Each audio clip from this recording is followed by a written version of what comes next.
Welcome to another episode of the Criminal Law Department Presents podcast, a production of the Criminal Law Department at the Judge Advocate General's Legal Center and School in Charlottesville, Virginia. Every 2 weeks, we release a new episode. Today, we're going to have a conversation about a recent opinion from the Court of Appeals for the Armed Forces. Please note that these episodes may contain facts and circumstances surrounding criminal trials. Listener discretion is advised. All rise! Hear ye, hear ye, hear ye. The Honorable United States Court of Appeals of the Armed Forces is now open and in session. God save the United States of America and this honorable. Hello and welcome to a special episode of Criminal Law Presents CAF Chats. Today, instead of our normal episode where we digest a CAF opinion, we have the distinct pleasure of being joined by Professor David Schlueter, who recently gave the 18th annual George S. Prugh Lecture in Military Legal History. He was here at the school to talk about the 75th anniversary of the passage of the Uniform Code of Military Justice and to give general comments on trends and issues that he's seen throughout the code's history. I had the distinct pleasure of sitting down with him after he gave the lecture to the grad course and other members of the TJAGLCS faculty and staff, and got to talk to him about 5 trends that he noted over the course of the history of the Uniform Code of Military Justice that have persisted and will likely persist going forward. For those of you that are familiar with the practice of military justice, you probably recognize Professor Schlueter's name. He's on your Evidence Foundations book. So whether you've owned the blue book, like I first got, the green book, or the red book, the most 3 recent iterations, you are definitely familiar with his work. After a career in the JAG Corps, including teaching here at the JAG School, in 1983, Professor Schlueter accepted a position on the law faculty at St. Mary's University of Texas. There he has taught evidence, trial advocacy, constitutional law, and criminal procedure. In 2002 and 2018, he was named the Outstanding Law Faculty Member. And in 2018, he was named the Hardy Chair Emeritus. And in May 2022, he was named Professor Emeritus. He swears to me he's kind of retired, but it doesn't really sound like it when you look at his career. So I hope that you enjoy the next 20 minutes or so of the conversation that he and I undertook, and we will be back to our regularly scheduled episode where we digest an opinion next week. Thank you all, as always. Hello, and welcome back to another episode of Criminal Law Presents. Today we have a special grab bag episode. I have the pleasure of being joined by Professor Emeritus David Schlueter. If you've read the Evidence Foundations book, yes, it is that person that's in front of me here today that I have the pleasure of speaking to. Sir, how are you doing today? I'm doing fine. Thank you very much for having me. Great. So you just delivered the Prugh Lecture here at the schoolhouse, and I thought this would be a perfect opportunity to have you on and discuss general military justice topics with you. And I want to talk about something that you said to the students in your speech. And you talked about 5 trends that you've seen. And would it be okay if we go through each of those and kind of discuss them? Be fine. Okay. So the first one you talked about is the shift from discipline to justice in the military justice system. Do you mind explaining to our viewers what you mean when you think about that? Sure. Years ago, I did a paper or did an article on the military justice conundrum because I'd been studying that issue for a number of years and kind of struggled with it in terms of what is the primary purpose of our military justice system. And after going through the research and going back to basically even the Articles of War and reading articles and studies that have been done, I came to the conclusion that the primary purpose of our military justice system is to ensure good order and discipline. Now, that's a somewhat controversial term because we sometimes have negative connotations for discipline, but I came to the conclusion that that was the primary purpose. But as I was doing research for my paper, which was published in the Military Law Review, I ran across the preamble to the Manual for Courts-Martial in 1984. And the preamble lists justice first, and then discipline. And I called some friends who had worked on that 1984 manual, and no one seemed to remember who came up with that language because my question was, when did it change? And so that was the first time I really became aware of the fact that there was a trend to emphasize the justice functions of military justice, which is clearly an important role. But there's ambiguity in the term justice. So when you say, well, we're going to bring the accused to justice, I take it people are meaning we're going to bring them to a conviction which will promote good order and discipline. So yes, I don't know that you could point to a specific event or a specific case. It's just a trend that I've noticed where more and more you tend to see people arguing that it's a system of justice, maybe perhaps to get more beneficial attention from the public. I don't know. Yeah, and the way you framed it earlier was interesting to me too. You talked about a shift from efficiency when we're talking about good order and discipline to due process and justice. Do you care to talk about that a little bit? Sure. I was using that in the context of a law review article I read years ago by Professor Herbert Packer, who argued that there are two competing models in any criminal justice system. One is a crime control model, and one is a due process model. And if you go through each, as I did, you go through each of the major functions, non-judicial punishment, preferring charges, pretrial confinement, you ask yourself, is the primary purpose, for example, of non-judicial punishment, is that to provide due process, or is that to ensure some speedy discipline? And so as you go through those, you realize, and Packard even mentioned this, that the due process model was an obstacle. It slowed things down. It was the primacy of the individual as opposed to primacy of the public. And military justice faces those same dilemmas. In other words, if you believe that the primary purpose of the system is to provide justice and due process, I think naturally the end result will be a slower system. There'll be more attention paid to the dotting the I's and crossing the T's. I'm not suggesting you cut corners, but I think that's one of the results. Yeah, and I think that recent trends would probably agree with you. I know as a practitioner, I've been doing this for a little over a decade now, 12 years. I've definitely seen an increase in the time that it takes from crime committed till court-martial complete, and especially when you consider appellate review, you're talking years, like definitely not weeks or months. Mm-hmm. You're talking years. And you and I talked just before this, and I attributed it to maybe the complexity and the seriousness of the cases increasing. Like maybe the accused is more due process when the severity of the crime and the severity of the possible punishment increases. Do you think that has something to do with it? I think so. And if you take a look even at the civilian system in terms of the technology that's now available, I think the jury expects there's going to be a CSI type of evidence, that there'll be fingerprints, that there'll be DNA. And I've heard from prosecutors for the last several decades that they sometimes hesitate to try a case, not because they don't believe they have evidence, but just because the forensic evidence isn't there to back it up, because the juries are expecting more.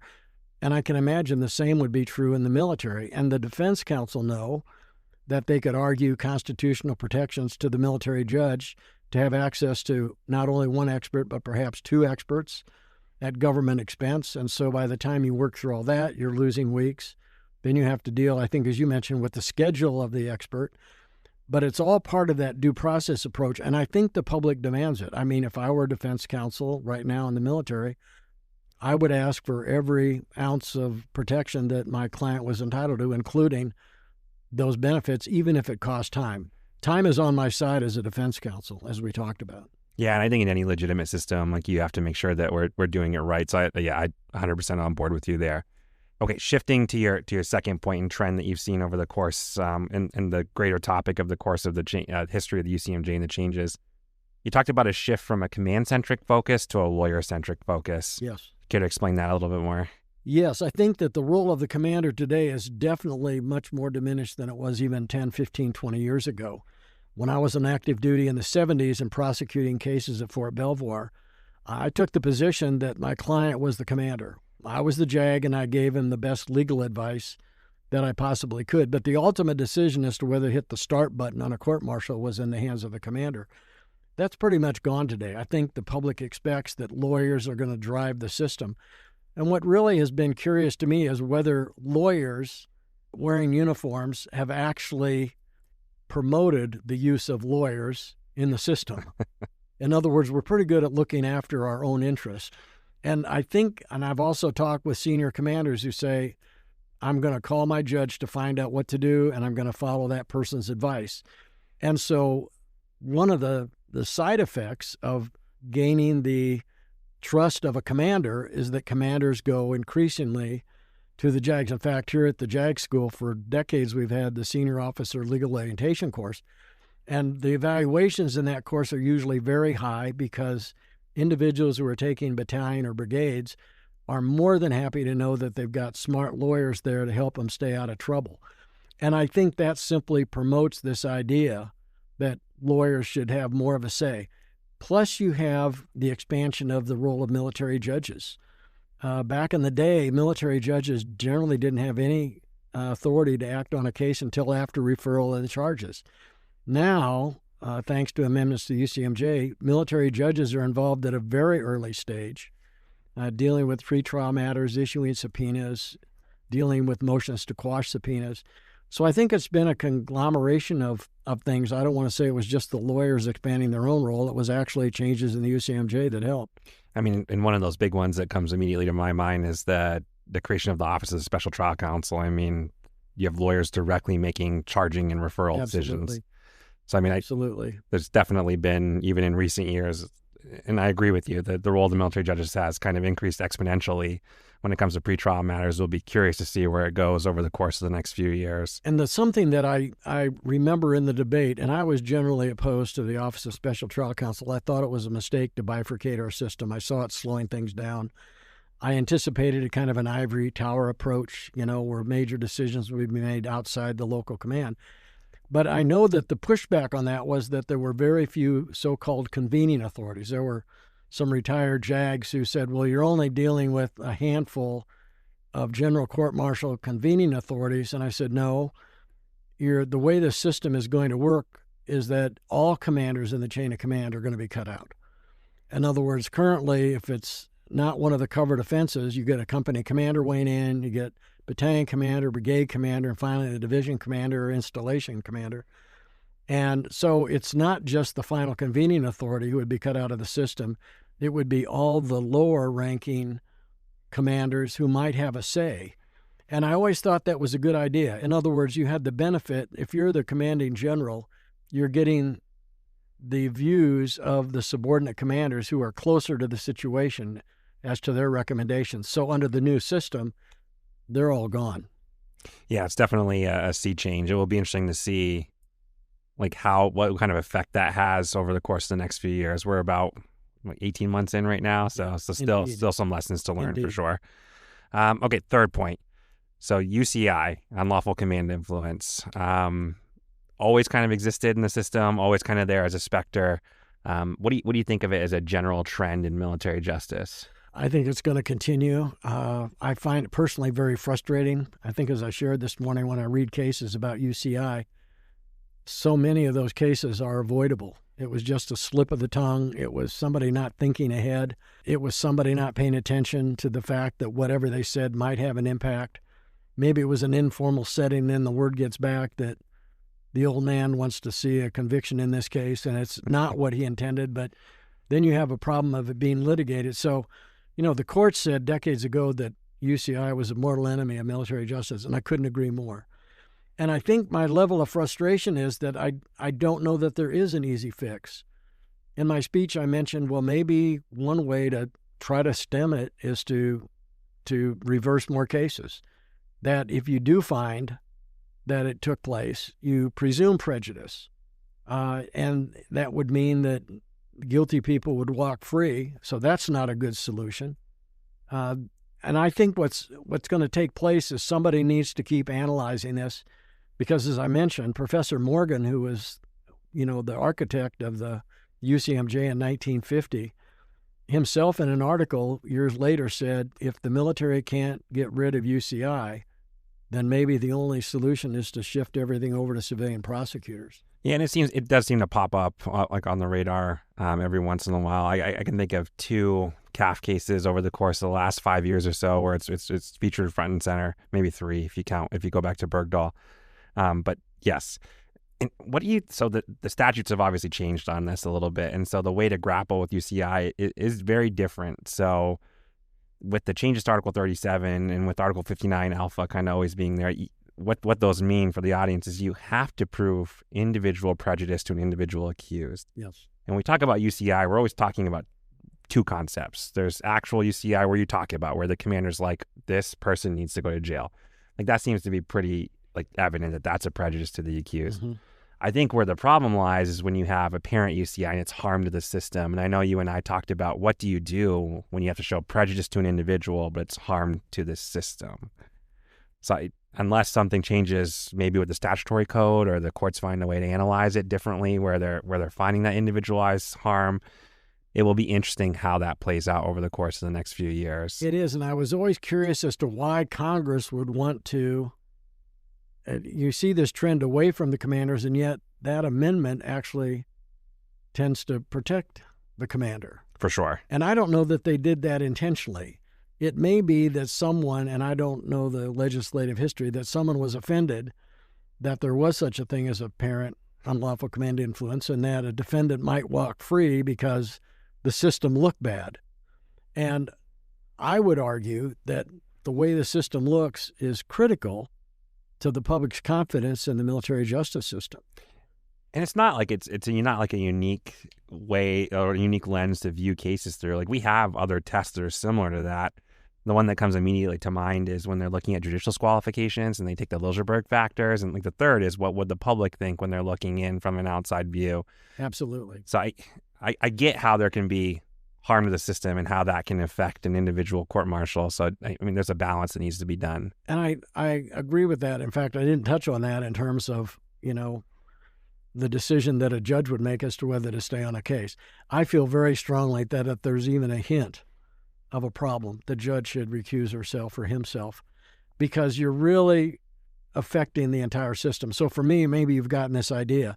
I believe very strongly in the system. I've devoted 53 years of my life to it, and I want to protect it, and I want it to not just look good, but I want it to look legitimate. I want it to be viewed as this is a fair system. Yep. So that when parents send their children to the military, that they'll have every confidence that they will be dealt with fairly. Yeah, and it ties back to your first ideal, right? The discipline, the justice. If we're going to do justice, we owe it to the accused to be just.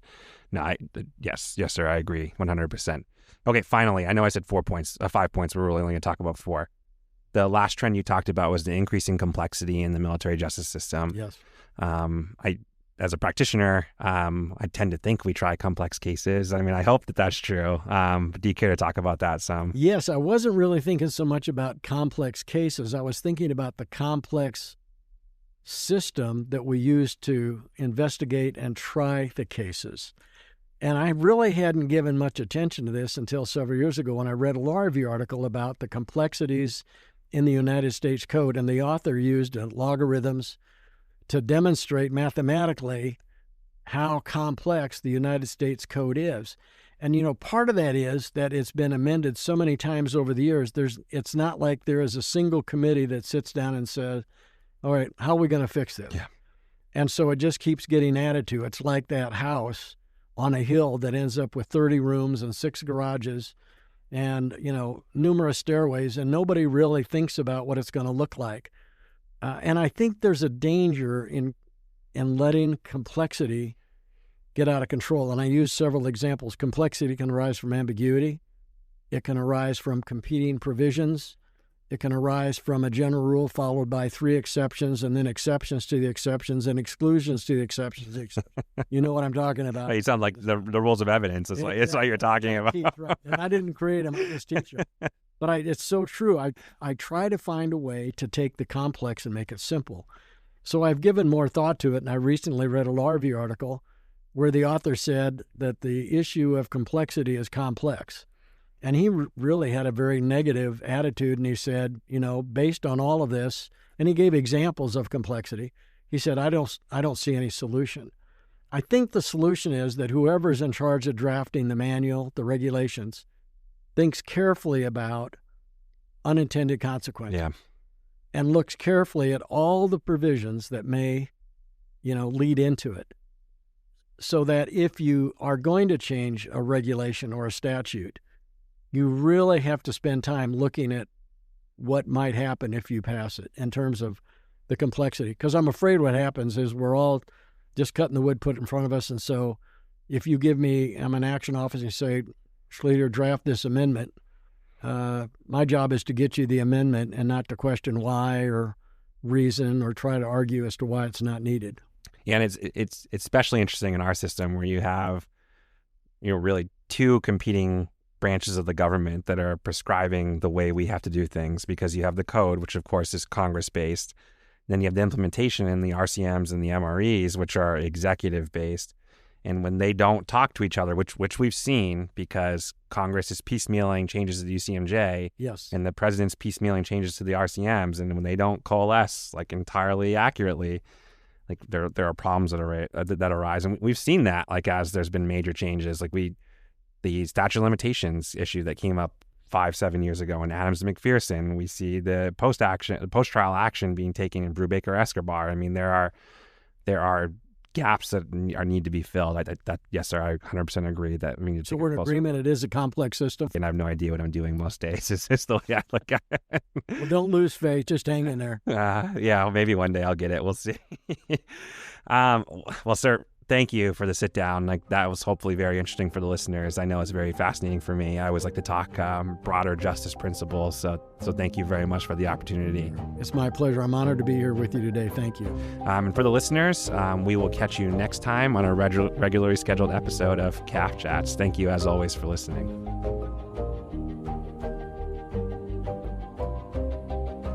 Thanks for joining us today for another episode of the Criminal Law Department Presents podcast. If anything you heard sparked a thought, we'd love to connect with you. Your comments help us create better future content for the field or the fleet. Reach out to us on Facebook or Instagram. The information can be found in the show notes for today's episode. The views expressed in today's podcast are those of the presenters and not necessarily the Judge Advocate General's Corps, the Department of the Army, or the Department of Defense. Thanks, counsel, for both sides. And the court will stand in recess until further order of the court.